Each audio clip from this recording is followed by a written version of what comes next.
Hey, Michelle, Yeah. whose account, your Uber ride? I want to go back to something last week. Oh.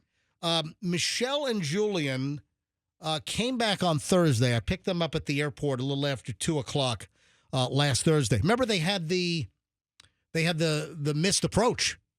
Right. Remember we told the story about the missed approach, and there was a plane on the runway. And we were actually Friday.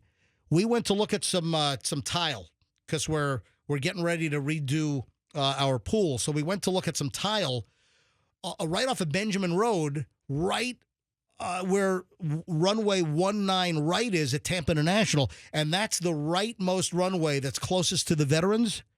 And it's that runway. That's the longest runway at Tampa International. And the planes, if they're landing to the south from the north, they land on either 19 left or 19 right.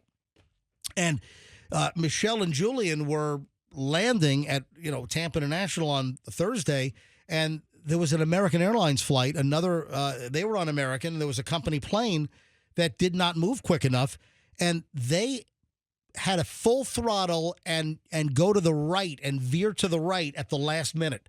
They were 150 feet off the ground. They were on the grass, over the grass, just before you hit the concrete, and they had to veer off. And the pilot had to do a quick throttle up, or else they would have hit the American flight. They were on, 2107, and you guys almost ran into 2524. I don't remember. That was taken off. So they were flying in. But wait, this was a very interesting experience, you guys trying to get home, because leaving Manhattan to go to LaGuardia, you had an Uber driver that was watching a YouTube video? Yeah, he's watching like a podcast that actually has a video attached. Yeah. So, we're sitting in the traffic headed into the tunnel, and Julian and I kind of noticed that the cars on the right are going. And so then, like by the third time we're getting passed up through the light cycle, I'm like, what the heck? Did you say something to the driver? Well, I was just getting ready. Uber guy, get the hell off your phone. Shut the freaking YouTube or podcast off. I didn't notice it at that moment. I was getting ready to tell him to get over into the other lane so we could go around because for whatever reason that lane was moving. He did it. Then we get on the interstate and you call me and you're like, what's going on? Can you tell him to go a little faster? And I'm like, no. And just as I'm talking to you, I look up at he has like an iPad or a larger, device that has the maps on it. A tablet or something, right? But then right below it is his phone, and that's what you can see. He has his earbuds in, and I can see the podcast running on the phone to people talking. And he's looking down at the video while he's and driving. And he's going slow, right? Like I don't know. You could see how fast we were going. Probably going 45 and a 55. So cars are whizzing by us. So he's watching a video podcast while you're trying to get to LaGuardia. Yeah. And so I took a picture. I took a couple pictures of it. And you got to report. Did you guys report him to Uber yet? Well, we're going to sit down and write that tonight because it was on Julian's account. But I want to make sure that we. Did Julian rate him yet? No, we haven't done anything yet because we want to do it all in one. Because once you do something, then you sort of close out of that ride, I think. You have got to give him the lowest stars possible. Yeah. Which, by the way, I've learned something. Yeah. That if you have a bad Uber driver or a good Uber driver, you have to leave a star or stars. Right. So if Michelle and Julian having this awful experience with an Uber driver that's watching a video while driving in Manhattan and Queens traffic on the way to LaGuardia, if you leave him nothing, like no review or no rating, nothing happens. There's no record of it, right. So you have to give him a 1 star. Right.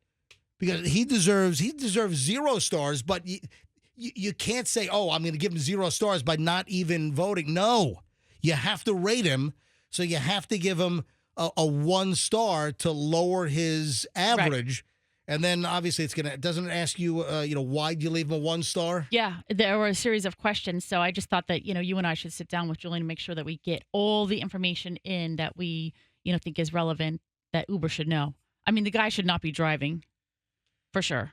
That is unbelievable. But, why didn't you just say, get off your freaking phone and put the video podcast down, you moron? Because by the time I noticed it, we were literally pulling into the lane that puts you in, at the airport. But right? he was driving like a Momo, and cars are passing because he's watching the freaking video. Because you could see how slow we were going because you were the one who alerted me to like, can't you go any faster? Hold on. What podcast was he watching, and why wasn't he watching MJTV? Hold on. Yeah, really. That's what I want to know. Hold on to that thought. Let me explain what Michelle just said. I alerted to Michelle, why are you going so slow? Because the whole family were on Life 360. So we can see where everyone is, and if you're driving, you see the speed that you're going on the app Life 360. So I'm looking at the traffic, and it didn't look like there were any like red or orange lines on Google Maps on the traffic, because you went through the Midtown Tunnel, and then you're on the way to try to get to LaGuardia, and I'm looking at the traffic map there, and there's like no problems, and they're driving 31 miles an hour. I'm like, what the hell? So I called Michelle. I'm like, why are you guys going so slow? Anyway, you got to give this guy 1 star, and you got to report him to Uber. Absolutely. Uber doesn't want that on the road. No. They No. want to know about it. Thanks for watching the video. Hope you liked it. Go ahead and click, share, subscribe, all this stuff.